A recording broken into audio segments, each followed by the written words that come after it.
Bonsoir à toutes et à tous, bienvenue sur Yagasola TV, votre rendez-vous spécial Coupe du Monde 2026. Les 16e de finale ont encore tenu toutes leurs promesses hier avec 3 rencontres riches en émotions. La France a envoyé un message fort en dominant la Suède sur le score de 3 buts à 0. La Norvège a dû batailler jusqu'au bout pour venir à bout de la Côte d'Ivoire en s'offrant une victoire sur le score de 2 buts à 1. Tandis que le Mexique, porté par son public, a écarté l'Équateur 2 buts à 0 pour poursuivre son aventure. 3 matchs, 3 scénarios différents et de nombreux enseignements pour la suite de la compétition. Nous reviendrons avec nos différents chroniqueurs sur les moments forts, les performances individuelles, les choix tactiques et les différentes affiches du jour. L'émission démarre juste après ceci.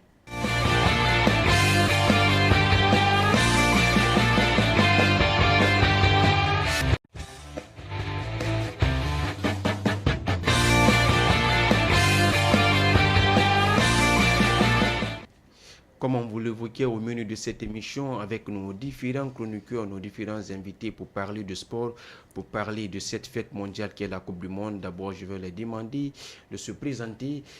Monsieur Kamano, bonsoir et bienvenue dans cette émission. Bonsoir, Monsieur Gabriel, et bonsoir à nos téléspectateurs qui nous suivent un peu partout dans le monde. Ça fait un plaisir quand même de te revoir pour la première fois dans cette émission. Merci, Monsieur Gabriel, je suis tellement honoré. Je te souhaite bonne chance pour ton baptême de feu, le seul unique représentant de sa localité, l'homme de Gomboya, toujours bien habillé. Hein? C'est ça aujourd'hui en mode Gabriel, voilà, bien caravati. Merci, M. Gabriel. En tout cas, il le faut ces différents compliments pour bien débuter cette émission sportive. Je vais me diriger tout droit vers notre cher ami, notre chroniqueur, notre consultant des sports chargé de Tchano Salou Gallo, surnommé souvent dans les quartiers. José Mourinho, c'est aussi un passionné de football. Monsieur Gallo, bonsoir et bienvenue dans cette émission. Bonsoir Monsieur Gabriel et bonsoir à nos millions de téléspectateurs qui sont en train de nous suivre un peu partout et sur Nyagasola TV. Donc je vous dis bonsoir. En tout cas, les 16e de finale, on prend du goût à suivre cette Coupe du Monde. Oui, quand même, parce que vraiment le début de ces 16e de finale nous montre vraiment du beau football, nous montre vraiment de l'ambition et des surprises encore. En tout cas, du spectacle, nous allons commencer ce débrief par cette équipe de la France. La France qui a envoyé un message fort avec un succès de 3 buts à 0 contre la Suède. Les Bleus montrent clairement en puissance au meilleur moment du tournoi. Que peut-on retenir de cette rencontre, M. Diallo? Oui, ça a été une très grande rencontre entre les Bleus et l'équipe suédoise que vraiment un certain Zlatan Ibrahimovic a eu un temps au sein de cette formation, on le sait très bien, il a été l'un des piliers, l'un des grands joueurs de cette formation. Hier, on a vu cette rencontre se passer avec une large victoire française, voilà, dont un doublé d'un certain Kylian Mbappé qu'on appelle Monsieur Coupe du Monde. En tout cas, la Coupe du Monde, c'est sa compétition. Hein. Ah oui, quand même, c'est sa compétition. Souvent cela, et il nous montre souvent cela que c'est sa compétition. Parce qu'à 3 Coupes du Monde, il est déjà vraiment... Il a avancé beaucoup à 18 buts, un grand record. Un grand record, hein, le meilleur buteur de l'histoire de l'équipe de France, le meilleur buteur à une phase élimination directe de la Coupe du Monde, M. Gallo. Oui, oui. Ça, hein? Oui, parce qu'en 3 Coupes du Monde, il a eu à faire 10 buts. Et donc, les 2 précédentes Coupes du Monde, il a eu 8 buts marqués dans les phases éliminatoires directes.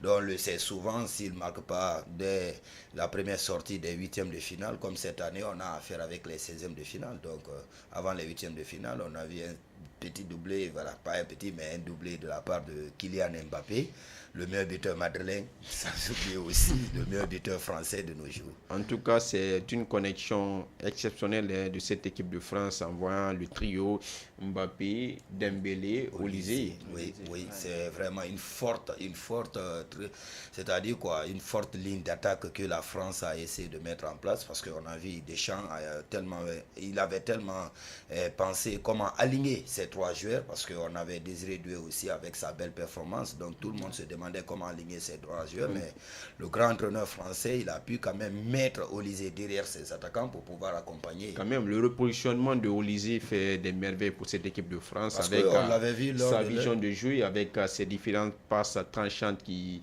arrive à propulser dans cette surface de réparation en trouvant Kylian Mbappé ou que ce soit un certain Ousmane Dembélé. Ça promet pour la suite de la compétition. Oui, toujours. Oui, quand même, parce que déjà, depuis, c'est-à-dire, on lui a positionné derrière ses attaquants, on peut dire qu'il a eu à faire 5 passes et 4 pour seulement Kylian Mbappé ou 3.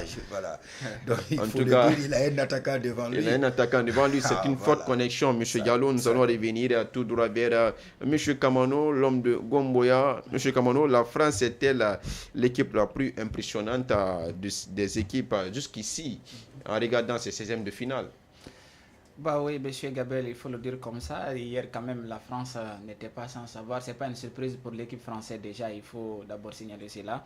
Et avec cette rencontre de la France-Suède hier sur le score de 3-0, et nous avons eu, lors du début du match jusqu'à la fin du match, nous avons eu 25 tirs du côté de la France, déjà 8 du côté Cela de la prouve Suède. carrément que c'est une domination totale. C'est une domination totale de l'équipe déjà française. dans ces 25 tirs effectués du côté de la France, 8 du côté de la Suède. Également, nous allons revenir sur toujours l'équipe de la France qui a donné 13 tirs déjà qui étaient cadrés, dont la Suède qui était déjà sur 3.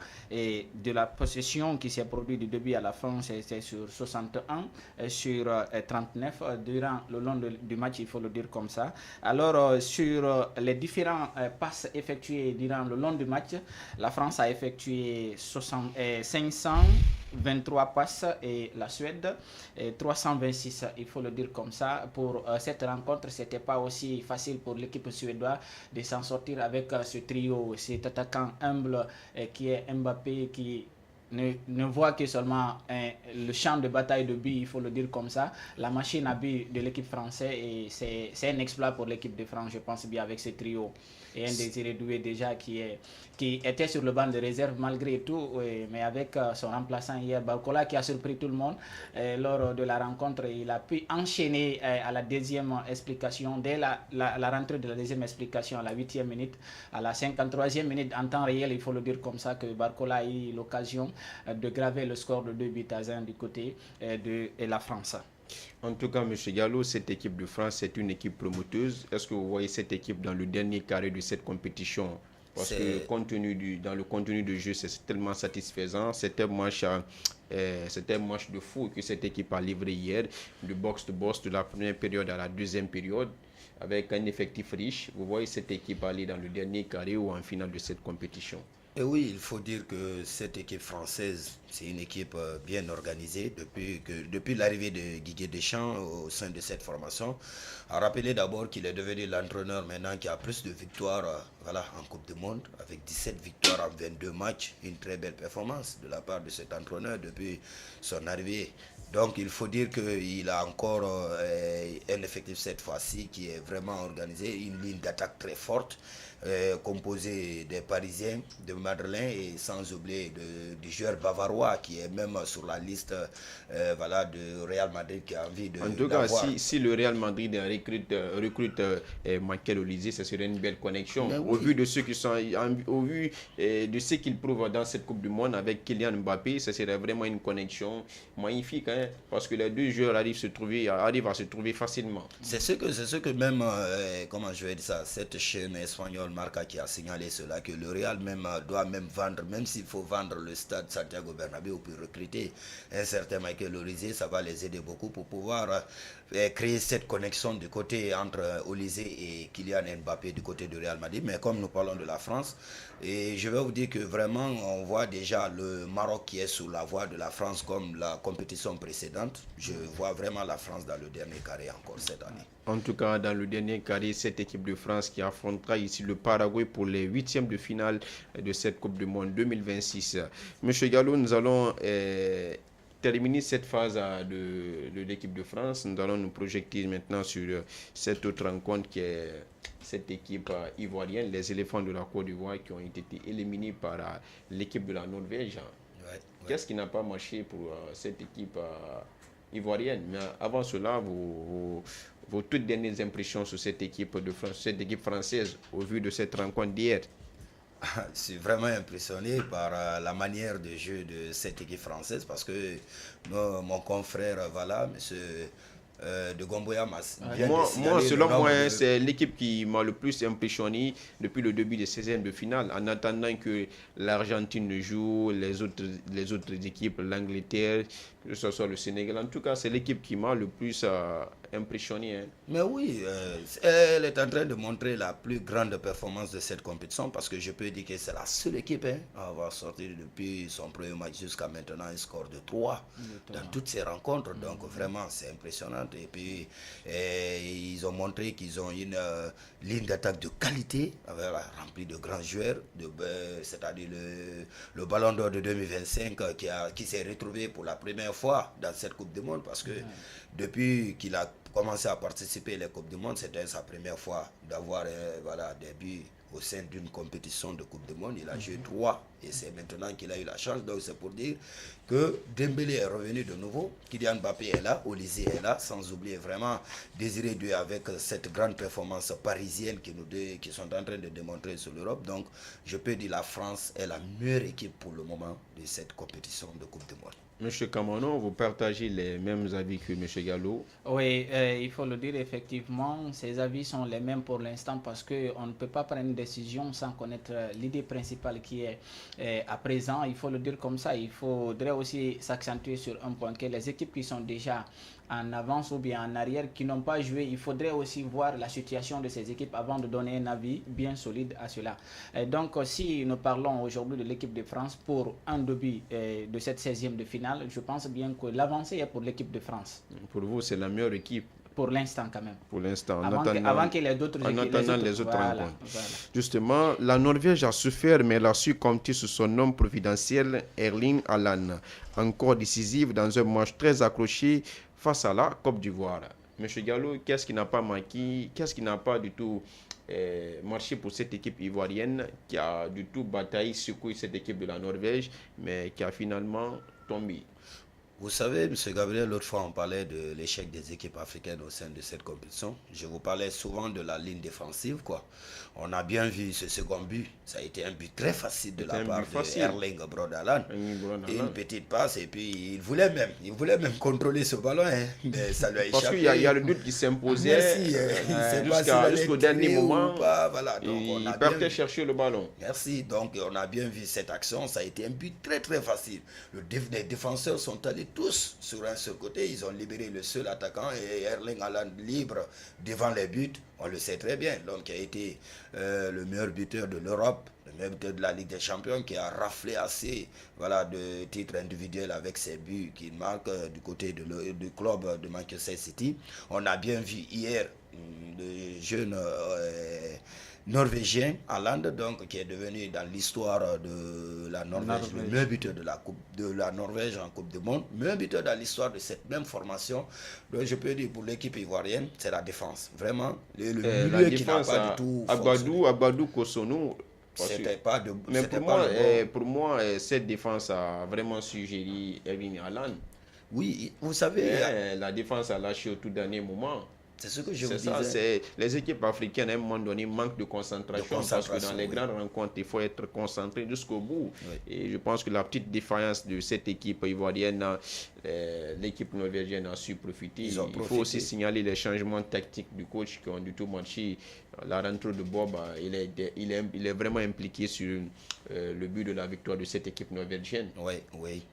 Le jeune, l'ancien citizen, voilà, donc qui était là, qui a participé à cette victoire. Et on peut dire que du côté ivoirien aussi, l'entraîneur a su, peut-être il a compris que Amad Diallo qui était rentré en cours de jeu, qui a permis à cette formation de revenir dans le match.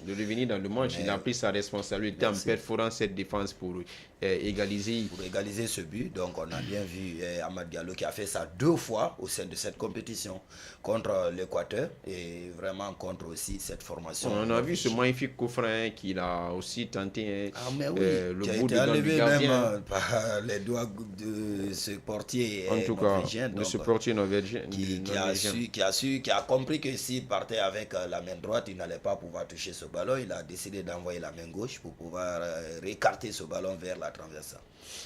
Monsieur Kamano, cette équipe ivoirienne, qu'est-ce qui n'a pas du tout marché pour cette équipe ivoirienne dans cette rencontre, selon vous? Monsieur Gabriel, je pense bien que Monsieur Diallo a rappelé tout au droit vers les équipes africaines. Déjà, c'est la ligne de défense qui était le problème total pour l'équipe ivoirienne. Il faudrait aussi voir un peu le match contre l'Allemagne où l'Ivoire s'est laissé faire jusqu'à la dernière minute. Ils ont dû encore continuer le match parce qu'ils avaient l'avantage dans le match contre l'équipe de l'Allemagne. Il faudrait voir la situation de là-bas et revenir dans les premières quarts d'heure de la Norvège. Est-ce que l'équipe ivoirienne pouvait s'en sortir ou pas malgré qu'ils étaient menés, mais la position de balle revenait parce que c'est eux qui jouaient. La Norvège était totalement dominée dans le match, avec une possession très excessive du côté de la Côte d'Ivoire qui était à 62%, 52% du côté de... à un moment donné, la Côte d'Ivoire pouvait vraiment prendre l'avantage. Je veux dire, avec cette possession. Au moment qu'ils venaient d'égaliser, cette équipe dictait le tempo, mais au final, l'équipe a complètement lâché. Cela a fallu... Donc, avec cette allure, la Côte d'Ivoire avait beaucoup plus d'avantages dans les tirs cadrés, même dans la possession, parce que lors de la première explication, la Côte d'Ivoire, ils ont eu 9 tirs cadrés. Et donc la deuxième explication, ils ont rajouté encore 5 à 6 tirs, c'est ce qui a fait les 14 tirs au complet. Donc la Norvège a eu, dans toute la rencontre, la Norvège n'a eu que 9 tirs, dont 2 réalisés, et la Côte d'Ivoire a eu 5 tirs cadrés. Donc la Norvège a eu 3 tirs cadrés, et la possession de balle au final était à 52-48 du côté de la Côte d'Ivoire. Mais avec tout ça là, le Broda Ernie Alain, comme M. Diallo l'a dit déjà, c'est une machine à but, donc il possède un talent, quelque chose de pur du côté de la Norvège qui a fait qu'il a donné l'avantage à l'équipe à la 86e minute de la rencontre. Donc il a aggravé le score. La Côte d'Ivoire ne pouvait plus s'attendre à un recul ou bien à une égalisation avant la fin du match parce que le temps ne pouvait pas aussi permettre à la Côte d'Ivoire de revenir sur le score à parité pour passer dans les séances de tir au but. Donc le Broda Erling Haaland a donné l'avantage largement à l'équipe de la Norvège.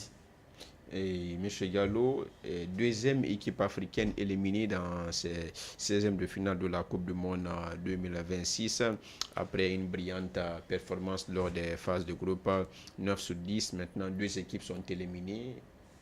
Pour vous, votre lecture sur les 2 éliminations? Je peux dire que l'équipe sud-africaine, on avait déjà expliqué sur le cas, voilà, donc toutes ces équipes africaines sont toujours éliminées par ces problèmes défensifs. Donc il faut dire que cette défense africaine attend toujours à la fin pour faire des défaillances parce que regardez, toutes ces 2 équipes ont été battues qu'à la fin de cette rencontre. Donc l'équipe ivoirienne quand même a tenté à su revenir sur son score avant de reprendre un autre but encore à la fin de Erling Braut Haaland. Donc je peux dire que les équipes africaines manquent vraiment de concentration à la fin des rencontres et surtout la ligne défensive qui cherche à remonter, à accompagner la ligne d'attaque pour retrouver, pour accompagner la ligne d'attaque, pour pouvoir avoir une victoire très tôt, pour ne pas peut-être passer dans les épreuves de prolongation ou tir au but. Mais on a bien vu l'équipe marocaine qui avait vraiment su quand même faire cela. Ils ont tenu et puis ils avaient promis, ils avaient dit qu'ils allaient... C'est comme s'ils savaient qu'ils allaient venir dans les épreuves de tir au but. Ils avaient préparé tout. C'est comme l'édition précédente avec, voilà, avec Yacine 2022 Bono, avec cette équipe espagnole où ils avaient battu l'Espagne aux épreuves de tir au but. Ça a été la même chose, donc ils se sont préparés à tout et les autres équipes aussi devraient faire la même chose pour pouvoir vraiment avancer. Mais moi je trouve cela déplorable et c'est pas quelque chose à apprécier sur la ligne défensive africaine. En tout cas, le Maroc est un adversaire potentiel pour la suite de cette compétition. Nous allons revenir maintenant sur ce dernier point qui est la Mexique, la dernière rencontre d'hier qui s'est jouée dans la nuit d'hier. La Mexique qui a validé son ticket devant son public, mais avant cela, vos derniers mots sur cette élimination ivoirienne. Ce n'est pas une tautologie parce que après tout, cette équipe de la Côte d'Ivoire quand même répare avec honneur en gagnant une magnifique prime de la part de la FIFA.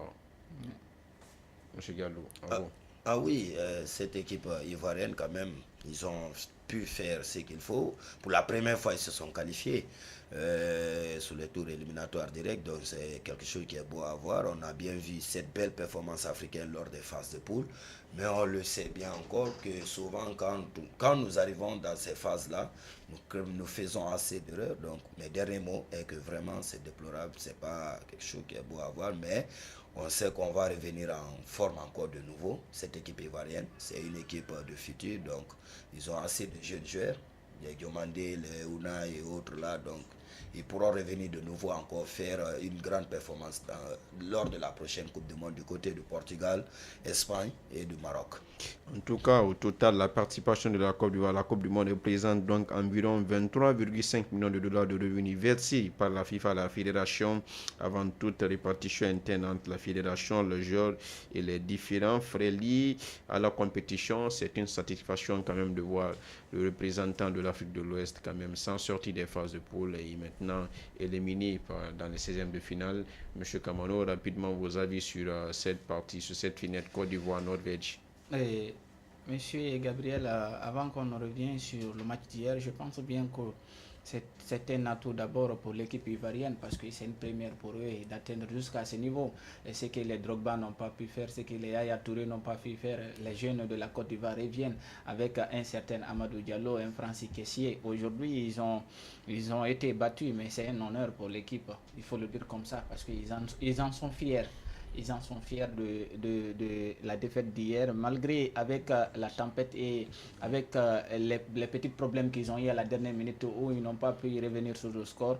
Donc ça les a largement soulagés. Ils sont partis avec tête haute. Je pense bien que l'équipe doit encore revoir un peu ces joueurs, revoir encore les statistiques des joueurs et enfin de trouver une solution, comment ils pourront adapter dans les prochaines Coupes du Monde qui suivent et voir même s'il faut un changement total du côté de l'équipe.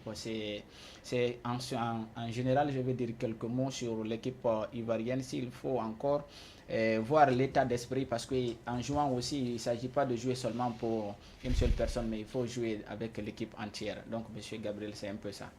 Cette équipe mexicaine continue de faire vibrer son public, solide, réaliste et bien organisé. Les co-organisateurs poursuivent leur aventure avec une victoire maîtrisée contre l'Équateur sur le score de 2-0. Monsieur Gallo, cette équipe mexicaine peut-il rêver encore plus grand? Rapidement, en 2 minutes. Oui, il faut dire que cette formation mexicaine, il faut dire que cette année, ils ont fait un carton plein, quelque chose qu'ils ont du mal à faire souvent en Coupe du Monde. Et donc, 4 matchs, 4 victoires, et avec des scores accompagnés de ces deux lignes d'attaque, Quinones et Raúl Jiménez. Donc, il faut dire que ces joueurs-là sont en train d'émerveiller ce public mexicain. Et ils sont en train, je peux dire que cette équipe mexicaine peut aller très loin s'ils continuent à jouer avec la même performance qu'ils ont démontré dans ces matchs précédents. Monsieur Camaro, pour vous, cette équipe mexicaine peut aller plus loin? La même question. Oui, Monsieur Gabriel, avec cette allure, déjà 4 matchs, 4 victoires, comme Monsieur Viallo l'a dit. Et regardez déjà, l'avantage revient toujours avec cette équipe. Dans la rencontre, ils ont eu à faire 306 passes du côté de l'Afrique, l'Équateur, 416 passes. Avec largement cette occasion, ils ont eu la chance quand même de revenir sur le score de 2-0 et déjà 4 rencontres. 4 victoires, donc c'est un atout pour l'équipe pour le moment. C'est un atout pour l'équipe. Nous allons revenir sur les affiches des 8e de finale qui promettent déjà un très haut niveau. La France qui affrontera le Paraguay, le Canada qui affrontera ici le Maroc, Brésil face à la Norvège. Cette équipe mexicaine qui attendra ici le vainqueur de la rencontre Angleterre-RDC Congo qui va se jouer à partir de 16h00. En tout cas, bonne chance aux représentants africains du jour. Nous allons répartir, M. Gallo, sur vraiment vos impressions sur les matchs du jour, à savoir Angleterre, RDC du Congo, Belgique vs Sénégal, États-Unis qui affrontera cette équipe de la Bosnie. Rapidement. Ok, l'Angleterre d'abord avec cette formation de la RDC. On a bien vu la RDC une dernière fois parce que je l'avais vu dans les réseaux, la RDC qui nous disait, les supporters qui nous disaient souvent qu'ils ont toujours eu vraiment la malchance ici de se rencontrer avec des formations qui sont composées de plusieurs pays. L'année dont ils ont connu la belle performance contre l'équipe yougoslave qui les avait éliminés lors de leur participation dernière participation. Cette année encore, ils ont dit qu'ils jouent contre 3 nations. Donc, jouer contre l'Angleterre, c'est comme jouer contre... Ils ont oublié que ce n'est pas la Grande-Bretagne qui joue contre eux, mais plutôt l'Angleterre, les noms composés de l'Écosse, de l'Irlande et des Pays de Galles. Ils ont confondu les choses. Donc, je peux dire que cette formation de la RDC doit vraiment veiller au grain, parce que cette formation anglaise, elle est composée de grands joueurs, des joueurs vraiment pétris de talent, sans oublier vraiment Bellingham du côté du Real Madrid, qui est là, sans oublier Harry Kane, le grand buteur, le meilleur buteur même de l'Europe cette saison, l'homme qui est convoitisé ici pour le futur Ballon d'Or, parce qu'on parle souvent de ça, malgré qu'il n'est pas allé jusqu'en finale, mais il a beaucoup de points quand même pour avoir ce Ballon d'Or, donc il faut dire que ça ne serait pas facile. Pour les Congolais, ce ne serait pas du tout facile. Donc il faut qu'ils essaient de jouer ce match comme à la manière dont ils ont joué contre le Portugal, voilà, donc, qui a été champion de la Ligue des Nations 2024. Donc je peux dire que cette formation congolaise a beaucoup à faire aujourd'hui. Pour le cas du match Belgique-Sénégal, je peux dire que le Sénégal, s'ils arrivent à maintenir la même formation qu'il a joué contre l'Irak, ça peut y aller. Parce que cette équipe belge, elle n'est pas comme ça, elle est composée de joueurs, mais... C'est une équipe prénable. Prénable, que le Sénégal est capable aussi de passer sur cette partie. Donc je ne vais pas trop expliquer parce que je sais, c'est-à-dire quoi, l'expérience manque à l'entraîneur Pape Thiaw, voilà, qui est là. Donc c'est lui qui bat souvent cette formation sénégalaise avec ses changements et ses classements qu'il effectue. Maintenant, et pour le cas du pays hôte, le second pays hôte, les États-Unis, on a bien vu cette grande performance qui a été battue lors de leur dernière journée par cette formation turque. Mais cette fois-ci, il faut dire qu'ils ont un lot encore, pas un grand lot comme le cas de leur phase de poule. Donc ils ont la chance encore de passer parce qu'ils sont sous leurs propres installations. Mais à ne pas oublier qu'ils ont échoué contre la Turquie. Les mêmes erreurs peuvent revenir. Merci. Donc c'est ça. Monsieur Kamano, rapidement vous aussi, commentez les matchs d'aujourd'hui et puis...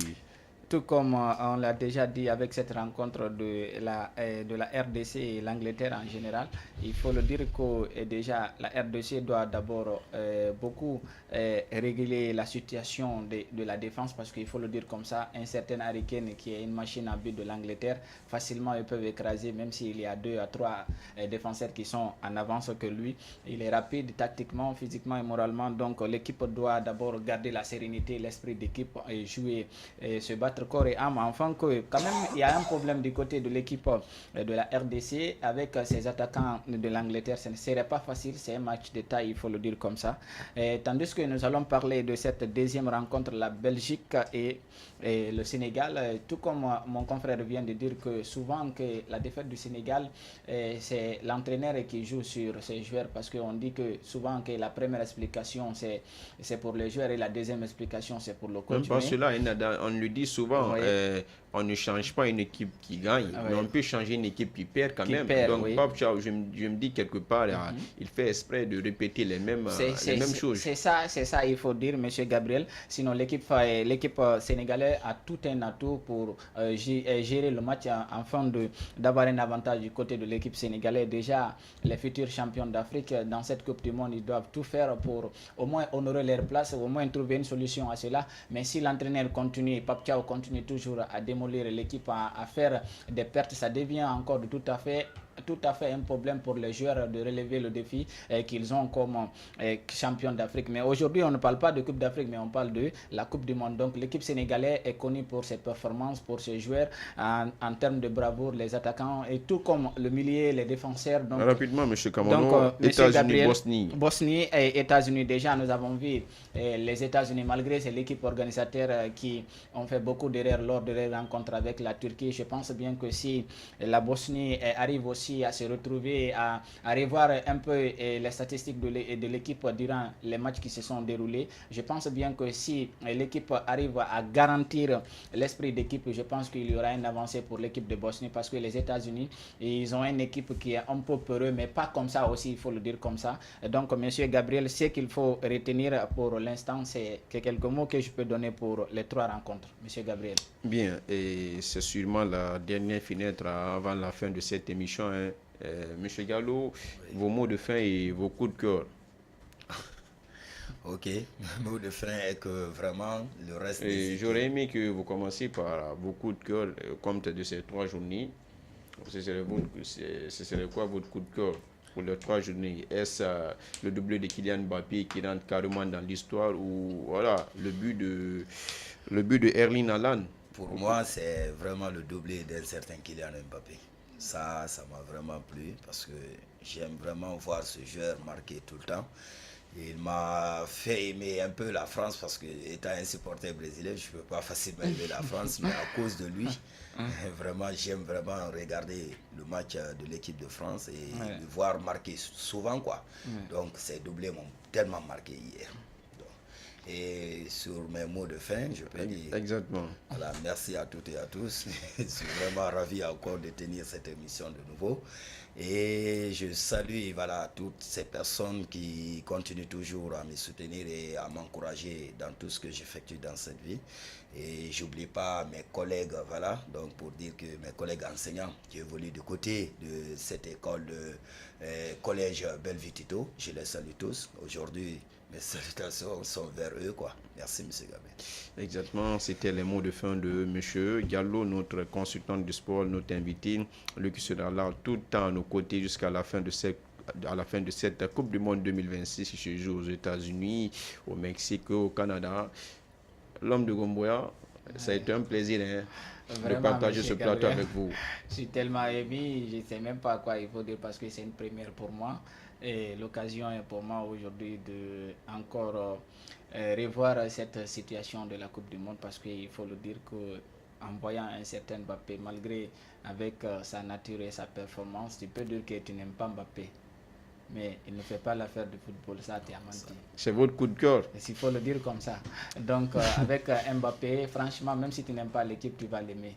Donc avec lui, il peut faire l'affaire de la France. Malgré, il est rentré dans l'histoire de l'équipe de la France, mais il continue d'écrire son propre histoire, il faut le dire comme ça, parce qu'il y a des légendes qui ont passé, les Zidane, qui ont passé beaucoup de joueurs, il faut le dire, les Thierry Henry, mais Mbappé quand même a surpris tout le monde. En 3 Coupes du Monde, 18 buts déjà marqués, en 2 compétitions, déjà 2 buts marqués, c'est tellement fort, il faut le dire comme ça.